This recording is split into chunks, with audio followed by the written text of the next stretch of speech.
La santé à présent, c'est le premier motif de consultation chez son généraliste. L'hypertension doit être prise au sérieux et cela dès l'âge de 30 ans. Elle touche aujourd'hui 15 millions de Français et une étude britannique publiée dans la revue Lancet révèle qu'elle peut avoir effectivement des conséquences sur le cerveau dès l'âge de 30 ans. Elle accroît notamment le risque d'Alzheimer. Il faut donc se faire dépister. Mélanie Gomez. Dans cette étude, ces chercheurs ont suivi plus de 500 volontaires, tous nés en 1946. Dès l'âge de 30 ans et tout au long de leur vie, on a mesuré régulièrement leur pression artérielle.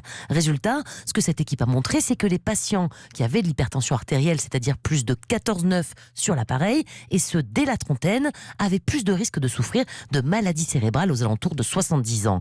Car finalement, même chez les patients jeunes, avoir une pression artérielle trop élevée causerait des dégâts très vite au niveau du cerveau, et plus particulièrement dans une zone qu'on appelle la substance blanche, précise le professeur Jacques Blachère, cardiologue à l'Hôtel-Dieu à Paris. On voit qu'à l'âge de 36 ans, ceux qui ont un niveau un peu plus élevé de pression artérielle vont avoir plus d'infarctus 35 ans plus tard, après 70 ans, plus d'infarctus de la substance blanche et vont avoir un volume du cerveau qui va être réduit. Ce sont des éléments qui sont très fortement associés au déclin cognitif, à la démence et notamment à la maladie d'Alzheimer. Alors la bonne nouvelle par contre, c'est qu'avoir de l'hypertension, même jeune, ce n'est pas être condamné à souffrir d'une démence plus tard si on traite cette maladie avec des médicaments ou même chez certains patients, parfois juste en mangeant moins de sel ou en perdant du poids, eh bien le risque pour le cerveau revient à la normale. Mélanie Gomez, spécialiste santé d'Europe 1.